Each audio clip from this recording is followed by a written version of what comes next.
चलो ना हमारे साथ।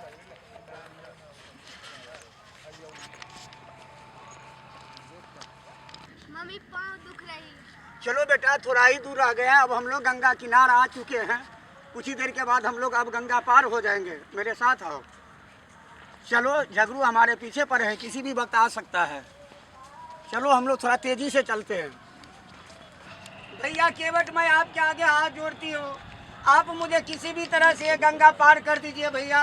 देखिए काल झगड़ू मेरे पीछे पड़ा हुआ है, मेरे दोनों बच्चे को मार डालेगा। मुझे गंगा पार कर दीजिए भैया, मुझे गंगा पार कर दीजिए। या तुम इतनी रातों में राजसोरी से कैसे आ गए? बादल गरज रहा है, बिजली चमक रहा है, टिपिर टिपिर मेघ बरस रहा है। तुम ये गंगा जी को धार पर तो आगे इतनी रातों में। खैर ठीक है, चलो। आओ पुत्र, चलो जल्दी से हम लोग नाव पे बैठते हैं, झगड़ू हमारा पीछा पड़ा हुआ है।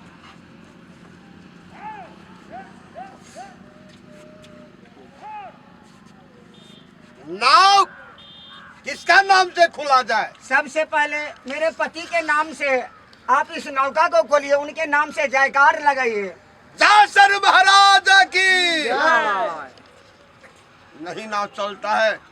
क्या नाव नहीं चल रहा है? नहीं चल रहा है। मेरे पुत्र आल्हा के नाम से नौका को खोलिए। ये गंगा माँ, ये अल्लाह की नाम से मैं नाव को खोल दीजिए माँ। बोले अल्लाह महाराज की। नहीं खुल रहा है नाव। एक काम कीजिए, आप मेरे नाम से जय जयकार लगाइए। हो सकता है गंगा मैया को मुझ पे दया आ जाए और गंगा माँ इस नौका को खोल देगी। नाम क्या है? रानी देवला। हे गंगा माँ, या रानी देवला की नाम से नाव खुलने दो मेरी माँ। नहीं डोलता है नाव। केवट भैया क्या करूं, ये अभागा रुदल जी दिन से जन्म लिया, उस दिन से मुझे दुखी दुख है। ये जन्म लिया और इसको पिता को काल झगड़ू ने बंद कर दिया। जी तो चाहता है इस बच्चे को मैं इस गंगा में फेंक दूं और मैं अपने बड़े बेटा को लेकर के यहाँ से भाग जाऊं, पर क्या करूं, माँ हूँ, कैसे फेंक सकती हूँ। एक बार मेरा छोटा पुत्र रुदल के नाम से जय जयकार लगाइए और नौका रुदल महाराज की। रुदल महाराज की। रुदल महाराज की।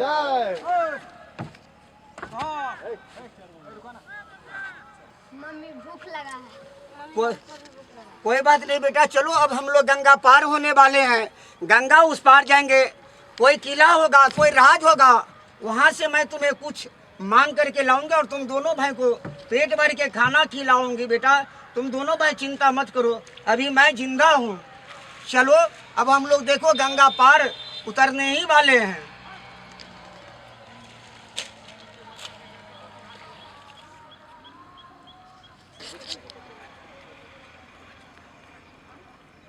चिंता मत करो, देखो आगे कोई शहर लग रहा है, गंगा उस पार हम लोग चले जाएंगे ना, उस शहर से कुछ न कुछ मांग करके लाऊंगी और तुम दोनों भाई को जी भर के खाना खिलाऊंगी। अभी मैं जिंदा हूँ, तुम दोनों भाई को चिंता नहीं करना है। चलो आगे देखो कितना बड़ा शहर है। तुम मत चिंता करो, भैया तुम्हारा पास में है। भैया केवट, मैं आपके आगे हाथ जोड़ती हूँ, अगर झगड़ू ये गंगा तट तक आ जाए तो अगर पूछे कि सती रानी देवला के तुमने देखा है तो उसे कह देना मैं देवला को मैं नहीं देखा हूँ, मैं उसे गंगा पार नहीं किया हूँ। सही बात, मैं नहीं बोलूँगा। अगर मेरा दोनों बेटा जिंदा रह गया तो एक न एक रोज आ करके आपका जो ये नौका पार किए हैं उसका जो उधार मूल्य है वो अवश्य चुका देंगे। ठीक है, तुम चिंता मत करो। जासर सिंह मेरा दोस्त था, मैं जासर नाम का खेवट हूँ। चिंता मत करो, आपको विपत को मोटी देखता तो मुझे कलेजा फाट रहा है। हाँ ये खबर आप झगड़ू से मत कहिएगा। मैं नहीं कहूँगा। हिंदू भाई का जय राम जी।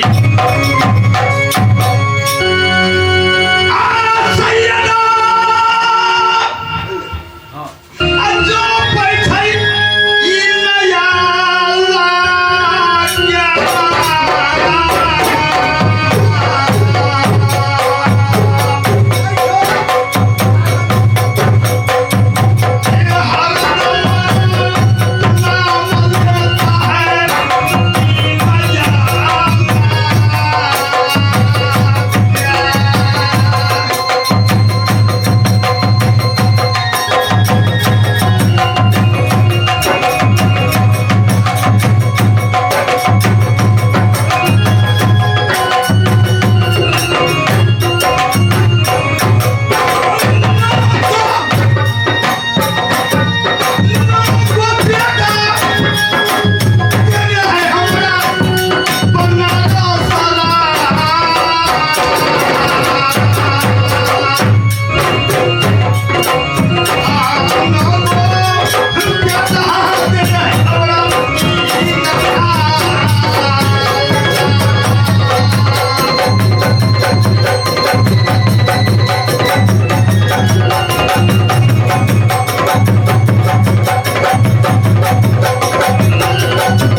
एक बेटा का नहीं देख रहा है, इसलिए जब कुछ लिए करिए बुढ़वा सियत बैठता है अपनी माहौल में, देखते हैं आगे क्या होता है।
देखो, जाकर के देखो, आगे अगर कोई किला के अंदर में होगा तो उससे पूछना ये कौन सा किला है, क्या यही किला बनारस है।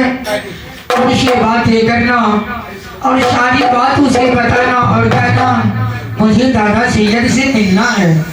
जाओ नहीं माँ, जाओ, मैं इसी गेट के पास खड़ी होकर के तुम्हारा इंतजार कर रहा हूँ। जाओ नहीं माँ, आप अच्छे जा करके। आप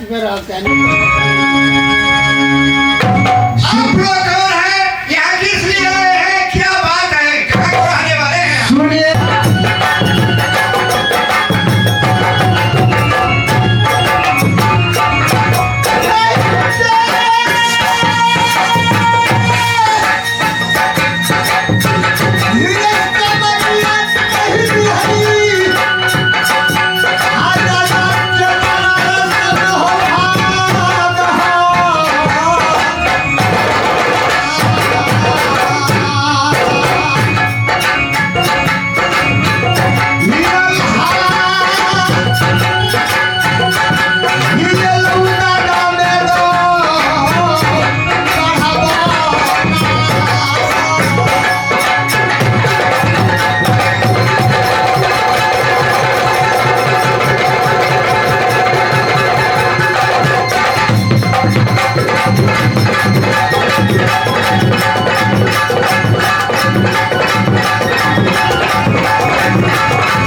कहिए कि सोरड़ी से आल्हा और दौला और साथ में एक मेरा भाई उदल आया है। दादा से हम मिलेंगे, मुलाकात करेंगे। ठीक है, आप वहीं खड़े रहे, मैं महाराज को जाकर खबर करता हूँ। क्या नहीं महाराज की जय हो।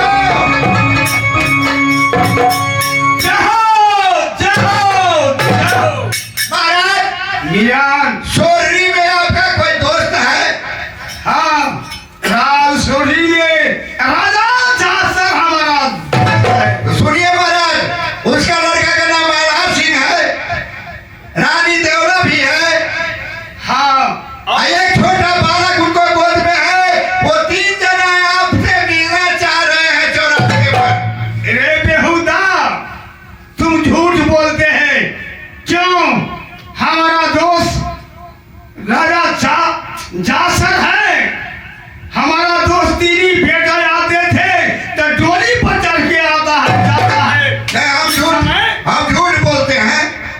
हम जो झूठ बोले तो मैं तो भगवान के आंख में दिया। ठीक है, मेरे सामने दर्शन कराओ। दर्शन नहीं महाराज, हकीकत में मैं देखा हूँ महारानी देवला है। मैं भी थोड़ा थोड़ा पहचान लिया हूँ। आप रात में खबर कीजिए और उनको जाकर के याद करके आपका जैसा आज्ञा होगा महल में रहिए। है बेटा, आल्हा को ले लाओ। ठीक है।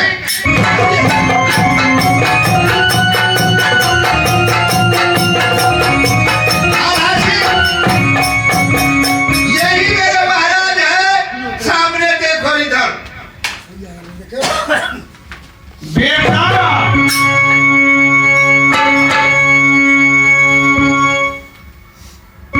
बेटा आल्हा दादा, यही वेशभूषा में है क्या? क्या तुम्हारा घट गए अंधन लक्ष्मी? क्या घटे मगहिया पान? क्या खजाना घटे गहिया का? से बेटा तुम आया बनारस का? दादा, कुशल बता दो अपनी बाबा का, जहाँ से मिट जाएगा अरमान। दादा, ना घटा है न धन सोना, न घटा है मुख का पान, न कीमती है दरवाजों का, ये कहीं कमी याद आगा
मैंने दादा बाबा को जा करके बोला, बाबा भैया झगड़ू खागा मिलके ऐसा ऐसा गति किया। बाबा ने गया बगीचा को पास, बगीचा काट करके आधा आधा बंटवारा किया। उसमें झगड़ा पड़ गया। बाबा भैया झगड़ू ने न्योता दे करके बाबा को सर काट लिया और आल्हा और दौला को शरीर निकाला कर दिया। बाबा वो काबरो किला में शरणागत न दिया। ये कही किला ये रहल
मुझे कलेजा फट रहा है बेटा।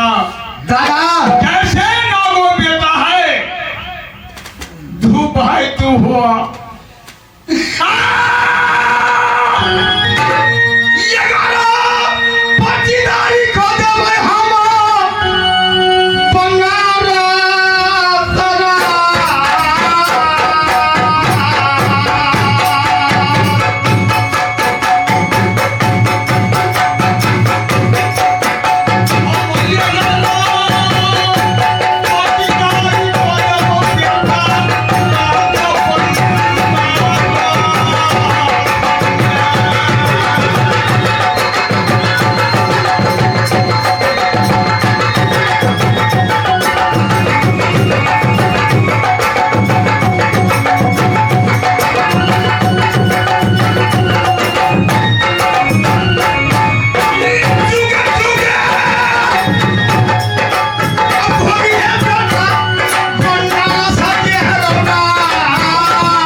उसको और याद कराएगा जल से।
सहोदर भाई, जो माँ के गर्भ से एक भाई दो बहन लेकर के बनारस आई हूँ, क्या मेरे बहन की तरह तू भी मुझे धक्का मार के यहाँ से भगाएगी? कभी नहीं हो सकता बहन। अगर भगाना चाहती है, अभी मैं आई हूँ, तो मुझे प्यार से कर दो, मैं बनारस से भी वापस चली जाऊंगी।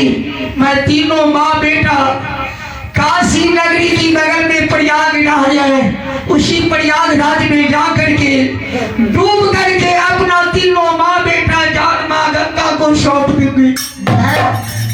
कैसा वचन बोल रहा है? जब तक राज बनारस में जिंदगी रहेगा, जब तक आपको इसी जगह रहना है।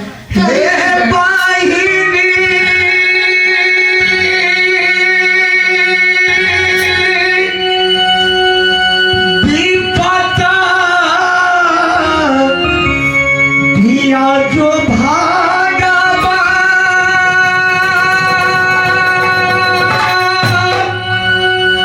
क्या जो विधाता वही लिखत की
राज बनारस में एकावनो किला ठुकरा दिया है।